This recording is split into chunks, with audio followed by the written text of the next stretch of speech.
The first report that morning was treated as exactly what it had to be: a mistake. On the bridge of the escort carrier USS Fanshawe Bay, flagship of a tiny task group codenamed Taffy 3, the men in the Combat Information Center almost laughed. A garbled message crackled from a dawn patrol pilot, his voice thin and distorted by static. Enemy fleet sighted. For battleships, 8 cruisers, multiple destroyers. It was impossible.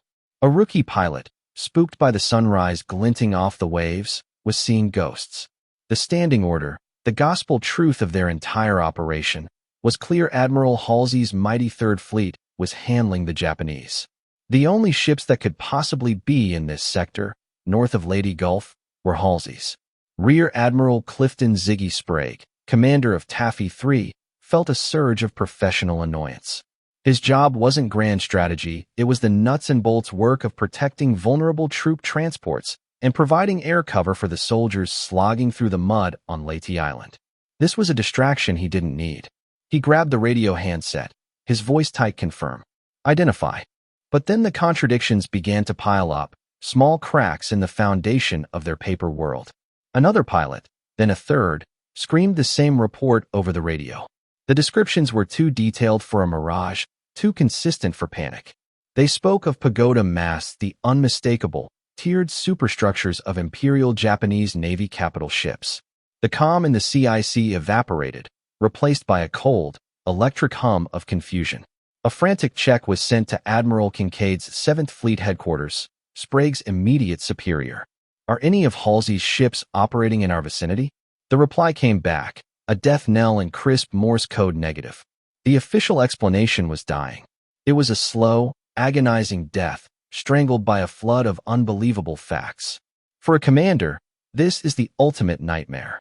Imagine spending your life learning the rules of chess, only to look up and see your opponent has replaced his pawns with tanks. That was the feeling on Sprague's bridge. He grabbed his binoculars, his knuckles white, and stared at the northern horizon. The strategic map said it was safe. The official report said it was empty. Halsey's promise said it was secure. And then, through the lenses, he saw it. First, just a faint puff of black smoke against the gray dawn. Then another. And then, as the range closed with terrifying speed, the sky itself seemed to change. The clean line of the horizon began to tear, to sharpen into needle-like points. The pagoda masts. They weren't a ghost on a radar screen or a panicked pilot's fantasy. They were there. The brutal, steel reality of the Imperial Japanese Navy center force, steaming directly for his tiny fleet. At that moment, Sprague felt the cold certainty that every commander dreads. The report wasn't wrong. The map wasn't wrong. The plan was wrong.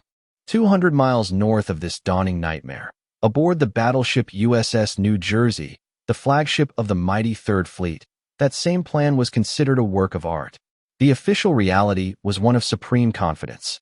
Admiral William Bull Halsey, a man whose very name is a synonym for American naval aggression, had spent the night digesting reports from the previous day's battle in the Sibuyan Sea. As far as he was concerned, everything was proceeding with textbook perfection. His pilots had savaged the Japanese center force Admiral Kurita's powerful fist of battleships and cruisers. Reports claimed the super battleship Musashi, sister ship to the Yamato, was sunk. Others were damaged, trailing oil, and, most importantly, seen turning back. The threat was neutralized. This is the first rule of high command: you build your world out of paper. Signal intercepts, reconnaissance photos, pilot debriefs, these are the bricks and mortar of your reality. And the reality constructed in Halsey's mind was clean, logical, and victorious. The center force was a ghost.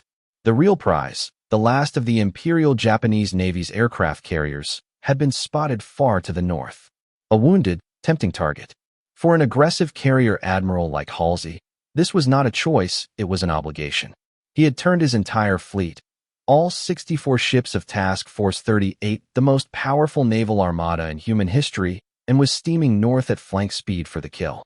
The San Bernardino Strait, the very gateway Kurita would have used to attack the landings at Leyte Gulf, was left utterly unguarded.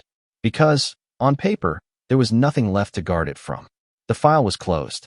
Aboard the USS Fanshawe Bay, that same paper reality felt less like a fortress and more like a prayer being torn to shreds. Sprague's command, Task Group April 3rd, 77 Taffy 3 was a collection of ships never designed to see a battle line. 6 small, slow jeep carriers, built on merchant ship hulls, so unarmored that sailors joked they were made of cardboard, oil, and gasoline. To protect these floating tinderboxes, he had a screen of just 3 destroyers and 4 even smaller destroyer escort ships armed with little more than what one officer called a pea-shooter and a prayer. They were the sheepdogs, and Halsey's Third Fleet was the wolf pack meant to keep the real predators at bay. But now, as Sprague stared at the impossible silhouettes on the horizon, he knew the horrifying truth. Halsey was gone. The wolf pack wasn't coming.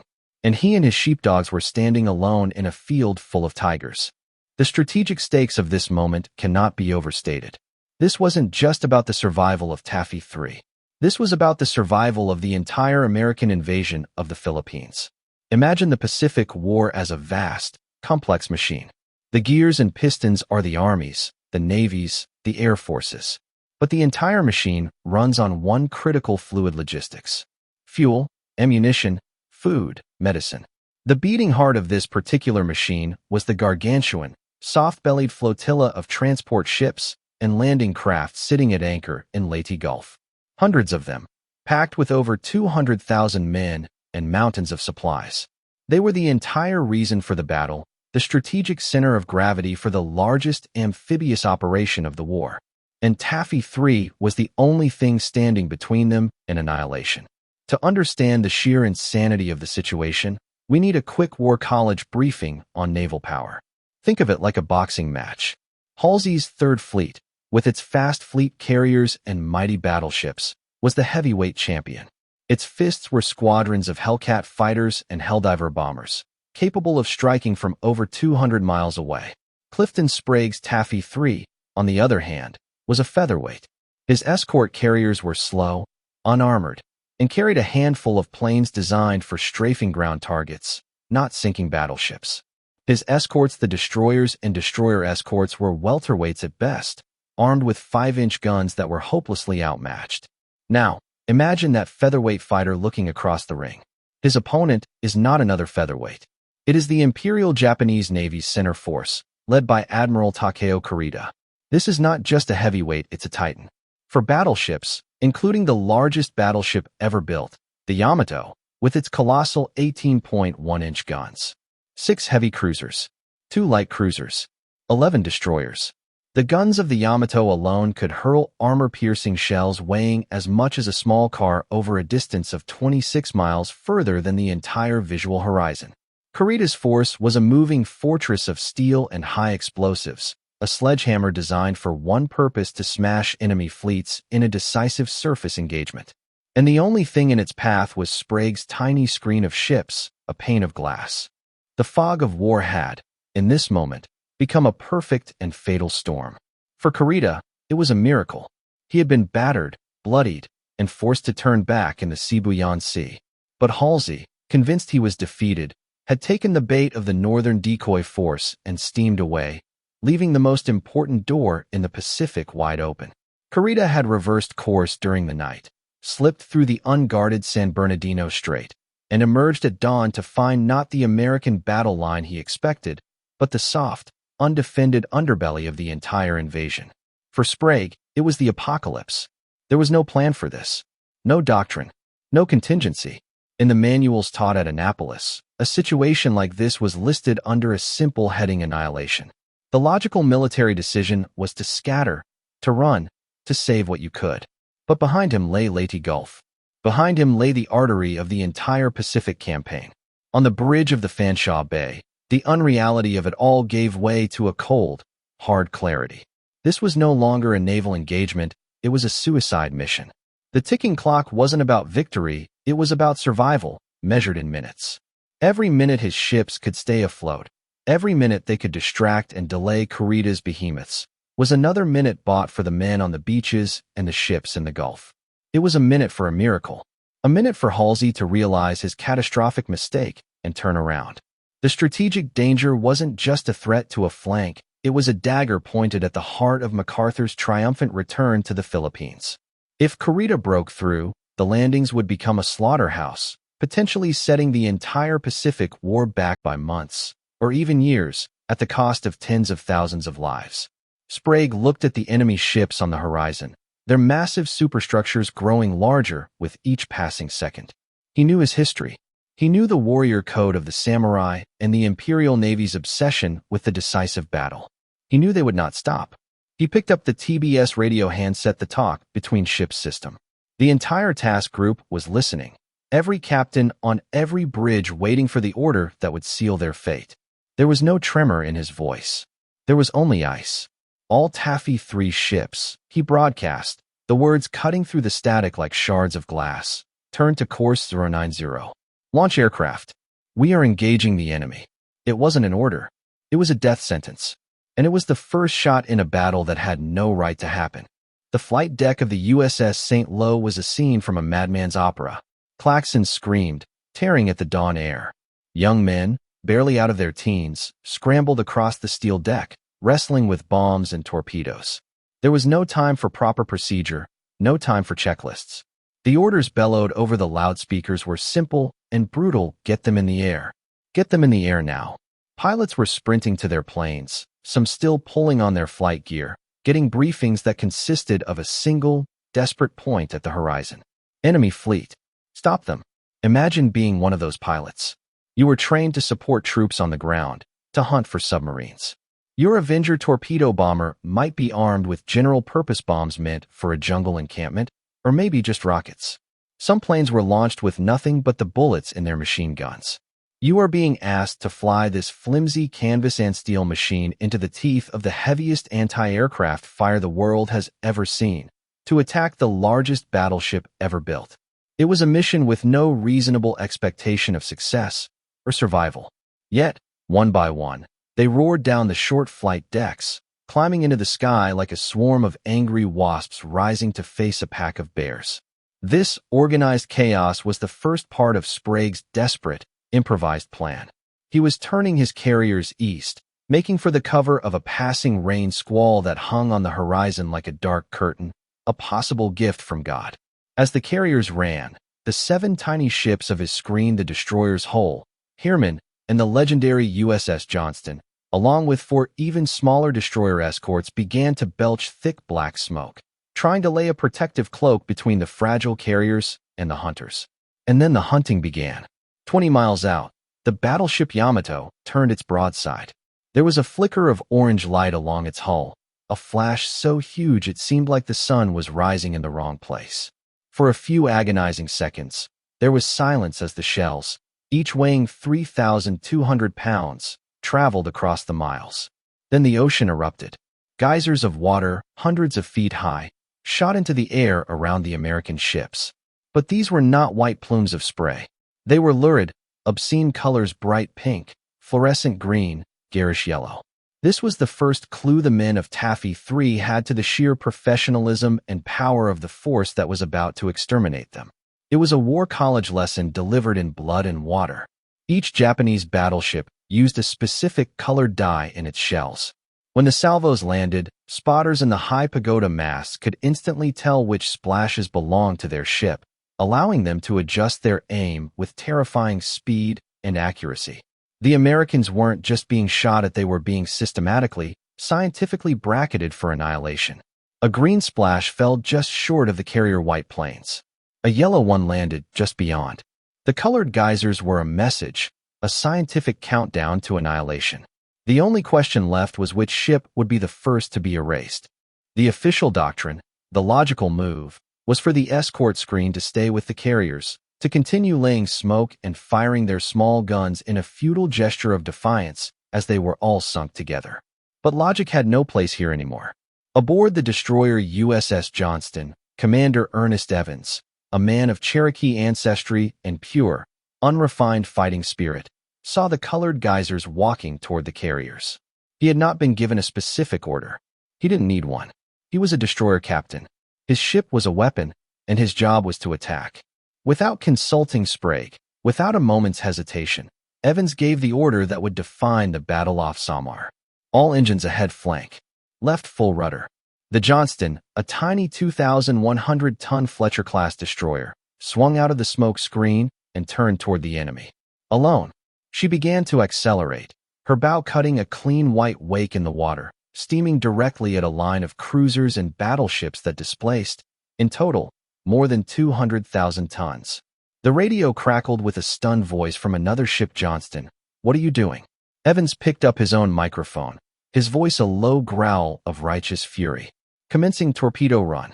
The first clue, the first piece of evidence in this desperate battle of survival had just been found. It wasn't a document or a coded message. It was the discovery that in the face of certain death, the rules of naval warfare could be rewritten by a single act of impossible courage. What followed was not a battle. It was an act of magnificent, suicidal defiance. Commander Evans' charge was a beautiful, insane act of defiance, and for a fleeting moment, it felt like it might just work. The Japanese, in their meticulous planning, had prepared for a confrontation with Halsey's battleships.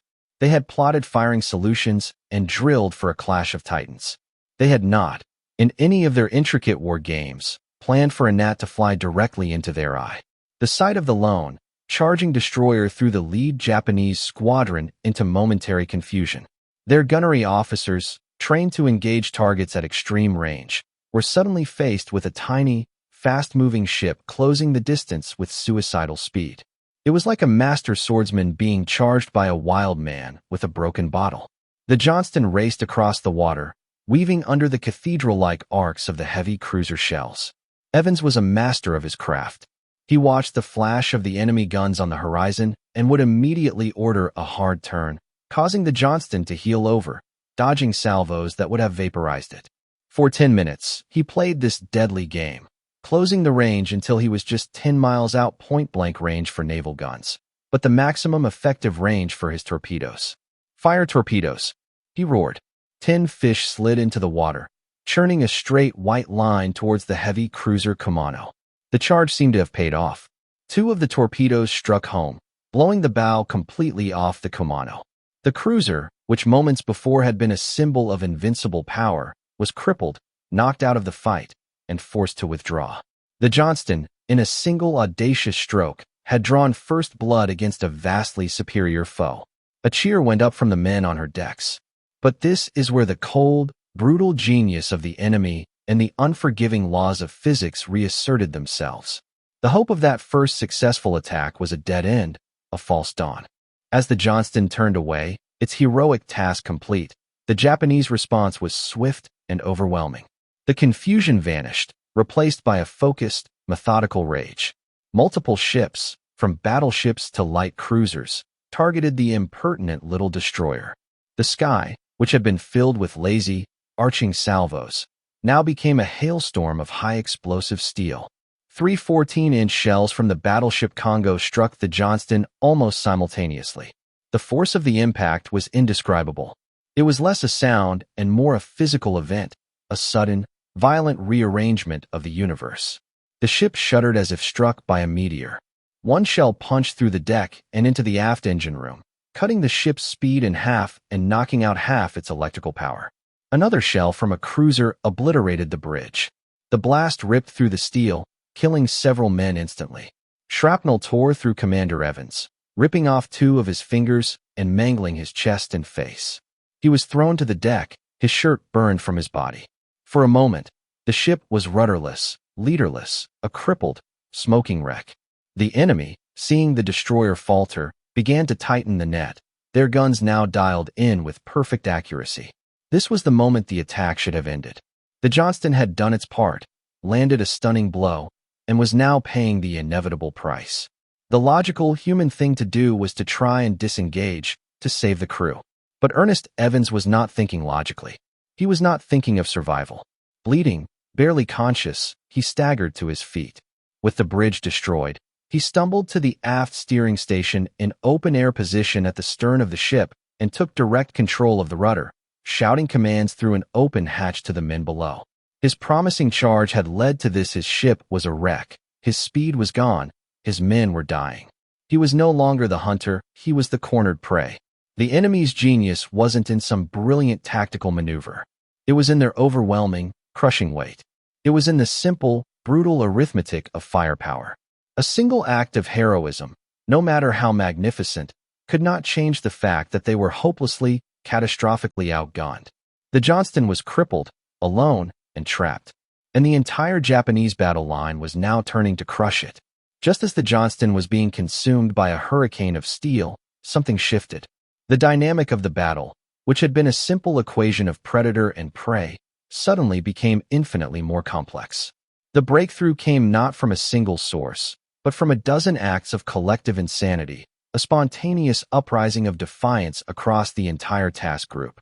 It was a phenomenon for which there is no military doctrine. It was the moment the other sheepdogs decided to become wolves. Inspired by Evans' suicidal charge, Commander William D. Thomas of the USS Hull and Commander Willis Pilly Lint of the USS Harriman made the same calculus of sacrifice. Without direct orders from Sprague, they too turned their destroyers out of the smoke screen and charged headlong toward the Japanese line. They were followed by the 4 tiny destroyer escort ships, so small they were nicknamed tin cans.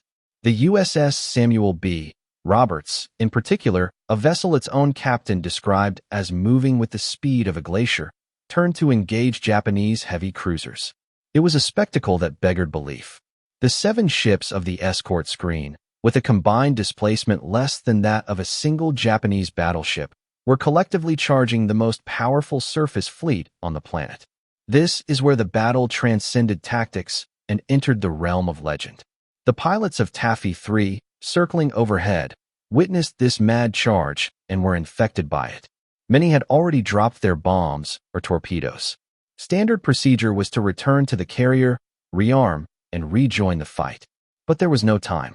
Their carriers were fleeing for their lives, their decks fouled, and unable to recover aircraft. So, the pilots improvised with a ferocity born of desperation. They began making dry runs on the Japanese ships. Avengers and Wildcats, their weapons bays empty, dove straight at the bridges of battleships and cruisers, machine guns blazing, forcing the ships to swerve and spoiling their aim.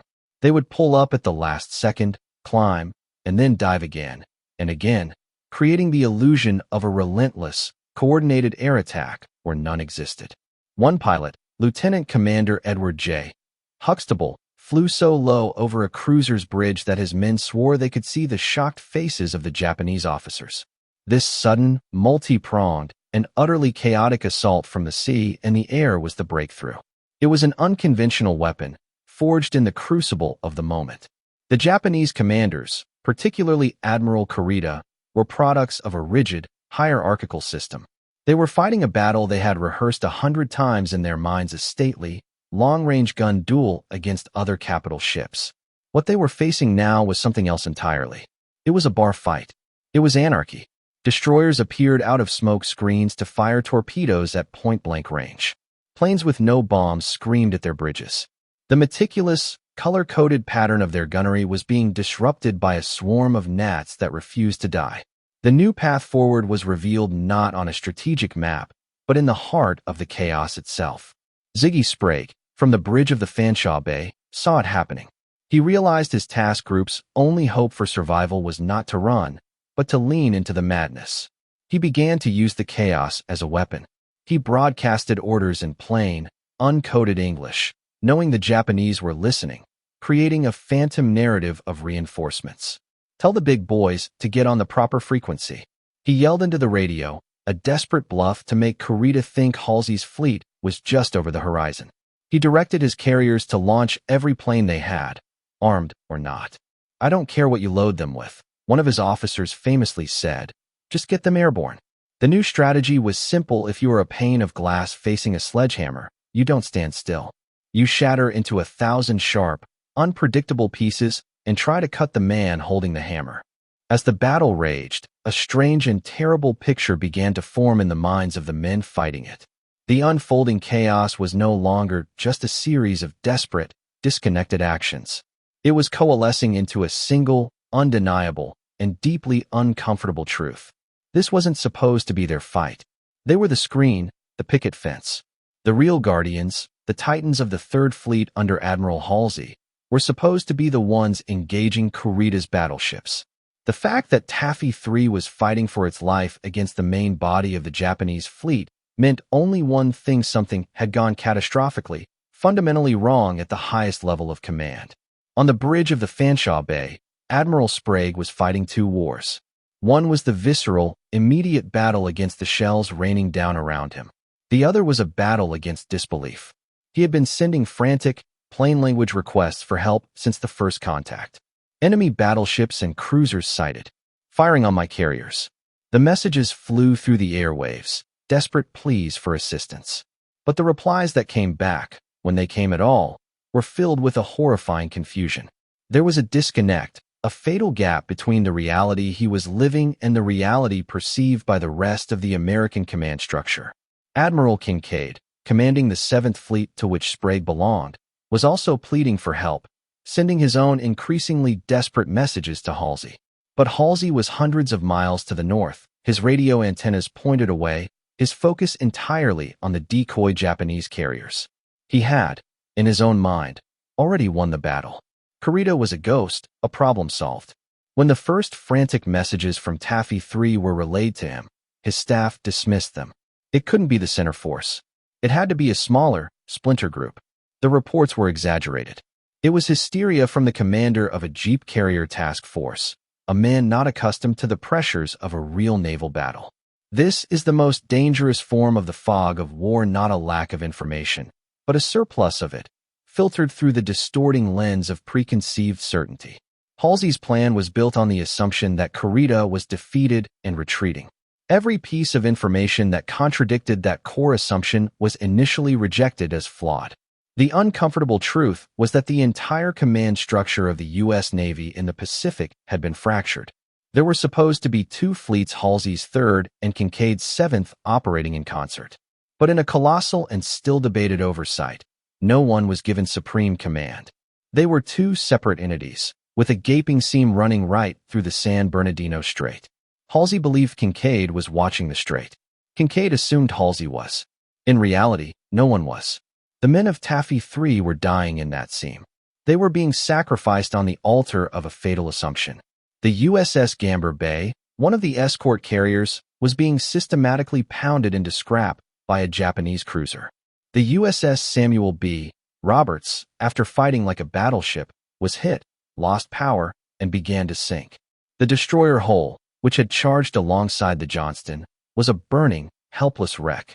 The cost of the command failure was being paid, minute by minute, in blood and fire. The truth they were discovering was not just that the enemy was powerful, but that they had been abandoned. Their own side, their own leadership, had failed them. They were alone, fighting a battle that the architects of the grand strategy back on the flagships didn't even believe was happening. It was the ultimate betrayal, not of intent, but of awareness.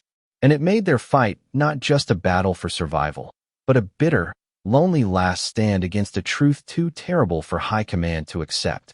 Back in the rarefied air of high command, the system began to push back not with malice, but with the institutional inertia of an organization that believed itself to be right.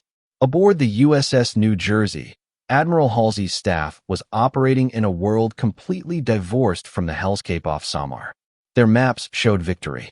Their intelligence showed a defeated enemy. The frantic, plain-language cries for help from Taffy 3 were an annoyance, a distraction from their primary mission, the destruction of the Japanese Northern Carrier Force. When Admiral Kinkaid's messages became more insistent, bordering on insubordinate, Halsey's reaction was one of pure, uncut rage. Who was Kinkaid's master? He fumed on his flag bridge. He saw the pleas not as a desperate cry from a subordinate in mortal danger, but as an attempt by Kinkaid to usurp his authority, to tell him how to run his fleet.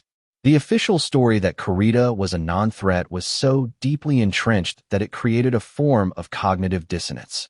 To accept Sprague's reports as truth would be to admit that his own grand maneuver, his triumphant northward dash, was not a brilliant strategic stroke, but a catastrophic, potentially war-losing blunder.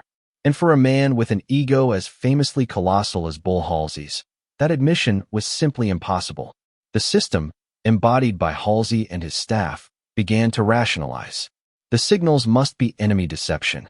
Or maybe it was just a few stray cruisers, a remnant force that Taffy 3's own combat air patrol should be able to handle. The reports of battleships were dismissed as misidentifications by panicked pilots. The system was protecting itself, defending the integrity of its own plan against the inconvenient heresy whispered by the radios. Sprague and Kincaid weren't just reporting an enemy attack, they were challenging the core narrative of the battle. They were, in effect, accusing the most celebrated admiral in the U.S. Navy of getting it disastrously wrong.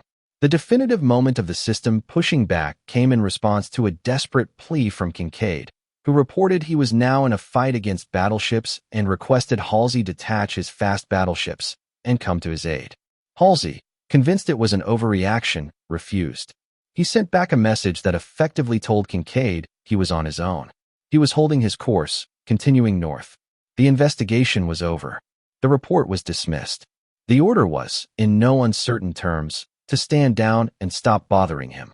But the desperate messages from the south kept coming, and they were beginning to reach other ears. Far away in Pearl Harbor, at the headquarters of the Pacific Fleet, Admiral Chester Nimitz was monitoring the radio traffic. He, too, was confused by the conflicting realities. On one hand, he had Halsey's confident reports of chasing down the enemy carriers. On the other, he had the increasingly apocalyptic dispatches from Kincaid's sector. Nimitz was a calm, analytical man, the temperamental opposite of the fiery Halsey. He decided to send Halsey a gentle query, a nudge to ask what he was doing. His communications officer drafted the message where is Task Force 34, the designation for Halsey's battleship group. To confound enemy codebreakers, standard procedure was to add nonsense phrases, called padding, to the beginning and end of a message. A young ensign, tasked with adding the padding, chose the phrase turkey trots to water for the beginning and, for the end, he randomly typed the words the world wonders. The message was sent. But when it was received on the bridge of the New Jersey, the decrypting officer, in his haste, failed to recognize that the final two words were just padding. He left them in the message. An orderly handed the decoded dispatch to Admiral Halsey. He read the crisp, typewritten words where is Task Force 34. The world wonders. Halsey read the message, and his face turned to stone.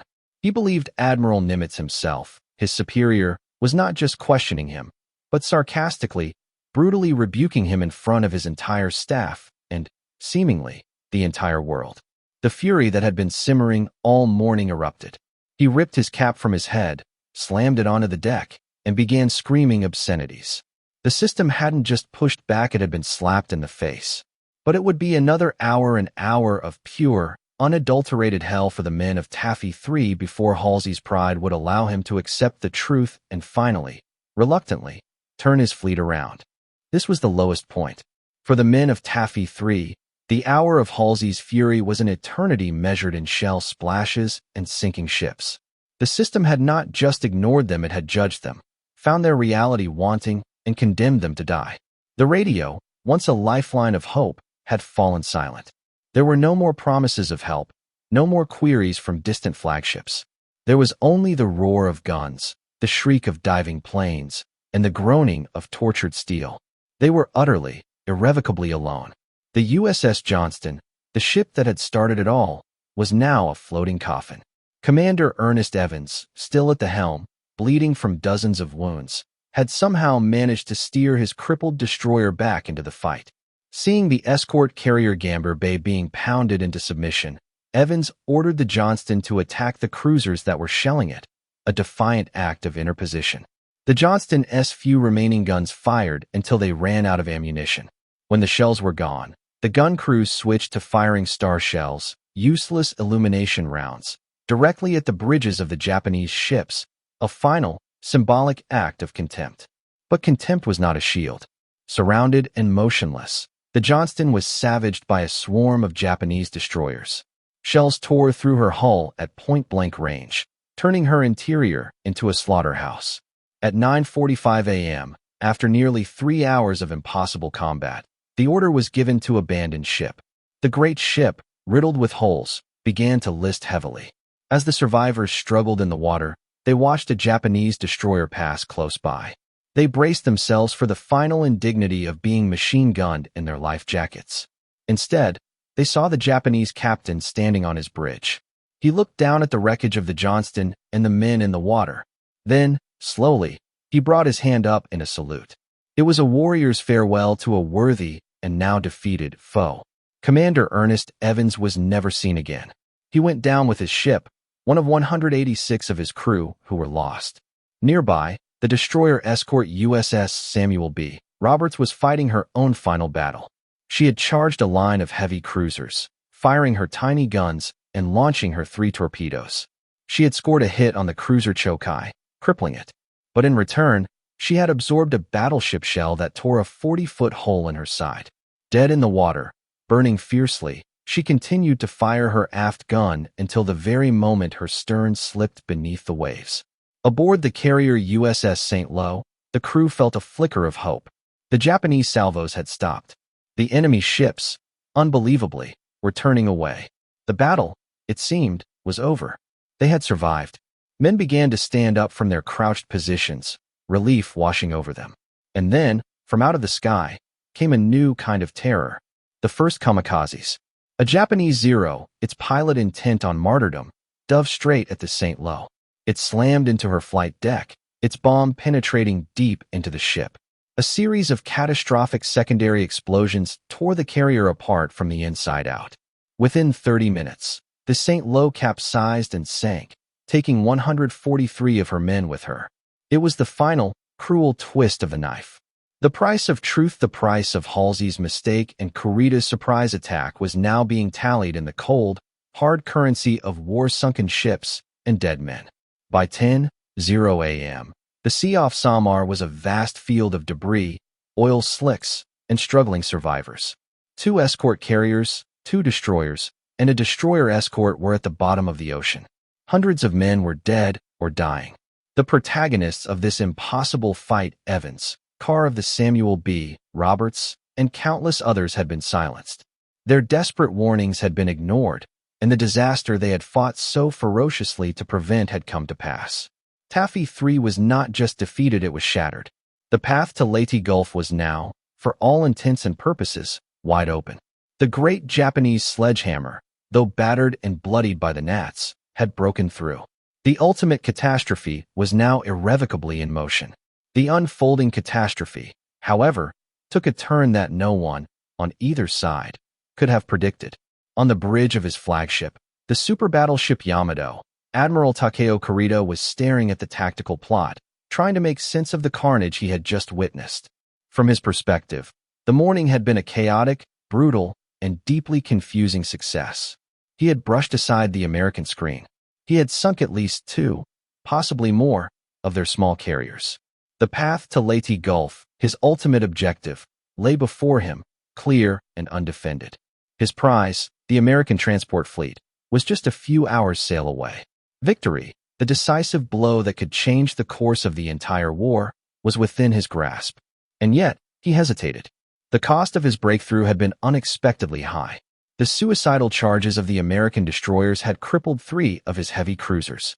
The incessant, mosquito-like attacks from the air, even from planes with no bombs, had disrupted his formations, damaged his superstructures, and sown chaos among his gunnery crews. Every man on every one of his ships had spent the last 3 hours in a state of high alert, fighting for their lives against an enemy that seemed to possess a fanatical, almost supernatural disregard for death. His men were exhausted. His formations were scattered across miles of ocean. But the physical damage was secondary to the psychological damage. The ignored warnings of Sprague had created a phantom reality that now began to work against the Japanese. Kurita had been fighting what he believed was only a small part of a much larger trap. Sprague's bluffs over the radio, the sheer ferocity of the pilots, the suicidal torpedo runs, it all pointed to one terrifying conclusion: this had to be the prelude. This small force couldn't be all that stood between him and Leyte. The main American fleet, Halsey's powerful Task Force 38, must be just over the horizon, racing to close the trap. He had intercepted some of Kincaid's desperate, uncoded messages, but he interpreted them not as genuine cries for help, but as a clever American ruse designed to lure him further into the ambush. From his perspective, the American defense was too fierce, too coordinated to be an improvisation. It felt like a plan. It felt like he had stumbled into the designated killing ground, and the jaws of the trap were about to slam shut. His lookouts reported seeing more and more American aircraft, a sign that full-sized fleet carriers had to be nearby. In reality, these were just the same few planes from the surviving escort carriers, landing on any available deck, refueling, rearming with whatever was at hand, and immediately taking off again in a desperate, continuous cycle. To Kurita, it looked like waves of fresh aircraft from a massive, unseen force. The tragic irony was that the very heroism and sacrifice of Taffy 3 had created a perfect illusion. They had fought so far above their weight class that they had convinced their opponent they were a different class of fighter altogether. Kurita, a cautious and methodical man by nature, looked at the fuel gauges of his ships, at his ammunition counts, at the reports of damaged cruisers, and at the phantom of Halsey's fleet that lived in his mind. He had accomplished his mission of destroying the covering force. To proceed now into what he was certain was the waiting embrace of the entire U.S. Third Fleet seemed not like victory, but suicide. At 9:11 a.m., just as the last remnants of Taffy 3 were being annihilated, Admiral Takeo Kurita made the single most controversial, most inexplicable decision of the entire Pacific War. He gave the order all ships, my course north. Rendezvous. He was breaking off the attack. He was turning around. The sledgehammer, having smashed through the glass, stopped just inches from the heart it was meant to crush. The catastrophe that Sprague had seen unfolding, the disaster that Halsey had allowed to happen, was averted not by an admiral's brilliance or a fleet's intervention, but by the ghost fleet that the courage of Taffy 3 had painted onto the canvas of their enemy's imagination. For years, the story of the Battle off Samar was told in fragments, a confused tale of mismatched ships and inexplicable decisions. On the American side, it was codified as a heroic, almost miraculous victory against impossible odds. Taffy 3 became the stuff of legend. Halsey's Bull's Run to the north was largely papered over as a calculated risk, a subordinate chapter in the grand narrative of the triumphant Leyte Gulf campaign. The official history, written in the immediate glow of total victory in the Pacific, was clean and straightforward. The system had held. The heroes had prevailed. The deeper, more complicated truth remained submerged, buried in the silence of the men who had been there. It lived in the quiet trauma of the survivors who were pulled from the water after days adrift, and in the guarded logbooks of the flagships. The full picture was a puzzle with too many missing pieces. Why had Kurita, with the prize of a lifetime in his sights, turned away? Was it truly just the ferocious defense of Taffy 3? Was it a failure of Japanese nerve? For decades, the answer was a subject of heated debate in naval war colleges and history departments, an enigma wrapped in the fog of war. The declassified file, in this case, was not a single document, but a slow accretion of evidence over half a century. It came from post-war interrogations of Japanese officers, from the meticulous analysis of captured naval records, and most poignantly, from the memoirs and interviews of Admiral Kurita himself, an old man living in quiet obscurity in post-war Japan, forever haunted by his decision. Slowly, the fog began to lift. In his debriefings, Kurita laid out the logic that had seemed so clear to him on the bridge of the Yamato. He spoke of the relentless, seemingly coordinated air attacks that had convinced him he was facing multiple fleet carrier groups. He described the destroyer charges not as desperate, suicidal acts, but as the aggressive maneuvers of a screening force that knew it had heavy support just over the horizon. He confirmed that he had intercepted American radio traffic which he, a veteran of naval deception, had interpreted as a classic ploy to lure him to his doom. The final piece of the puzzle, the one that vindicated the men of Taffy 3 and laid bare the true nature of their achievement, was the recovery of the Japanese battle logs. When cross-referenced with American records, they painted a staggering picture. During the 3-hour engagement, Kurita's force believed they had sunk multiple heavy cruisers and at least 2 full-sized fleet carriers. They reported fighting against a balanced, modern American task force. They had no idea they were fighting jeep carriers and their tiny escorts. They had magnified the strength of Taffy 3 by an order of magnitude, creating a formidable American fleet out of smoke, courage, and their own fearful expectations. The truth came out, not in a sudden revelation, but in a gradual, scholarly dawn. The heroes of Taffy 3 had not just fought a battle of steel and explosives. They had fought a battle of perception. They had hacked the enemy's command and control system not with radio jamming, but with pure, unadulterated audacity. The warnings Sprague had sent, the ones his own superiors had dismissed as hysteria, had been received and believed by the one man who mattered most, his enemy. Kurita did not retreat from the ships of Taffy 3. He retreated from the idea of Taffy 3, an idea so terrifying, so far beyond the bounds of conventional naval doctrine, that he could not accept it as reality. He retreated from a phantom fleet that Ernest Evans and his comrades had built for him, board by board, with their own lives. The declassified truth was that Taffy 3 had won not by sinking ships, but by manufacturing a lie so powerful it became true. And so we arrive at the aha moment, the point where all the chaos, the sacrifice, and the confusion resolve into a single, beautiful, and terrible picture. The Battle off Samar was not won by a brilliant plan. It was won because the American plan had shattered completely. It was a victory born from the ashes of a catastrophic command failure. Let's use one final War College briefing to understand this. Imagine a master fencer, Halsey, who leaves his post to chase a decoy, believing he has already disarmed his main opponent, Kurita. He leaves behind a single, inexperienced guard, Sprague, and Taffy 3 to watch the house. The opponent, Kurita, who was only wounded, not disarmed, returns to find the master gone and only the lone guard in his way. The guard, knowing he is doomed in a fair fight, does the one thing the master fencer would never expect. He throws away the fencing foil, pulls out a knife, and charges screaming into close quarters. The master fencer, Kurita, trained his entire life for the elegant duel, is so shocked by this barbaric, insane tactic that he is convinced it cannot be real. It must be a trap. The master fencer, who could have ended the fight in seconds, turns and flees, not from the guard himself, but from the sheer, incomprehensible madness of his actions. That is the battle off Samar. Every bizarre clue, every contradiction, clicks into place. The phantom air attacks that plagued Kurita, they were a handful of pilots making dozens of runs, their courage multiplying their numbers in his mind. The suicidal destroyer charges that seemed like a coordinated attack, they were the independent, desperate decisions of men like Ernest Evans, who chose to rewrite the rulebook with their own blood. Kurita's failure of nerve? It was a perfectly logical decision made with fatally flawed information supplied directly by the ferocity of his opponents. Taffy 3 did not defeat the center force.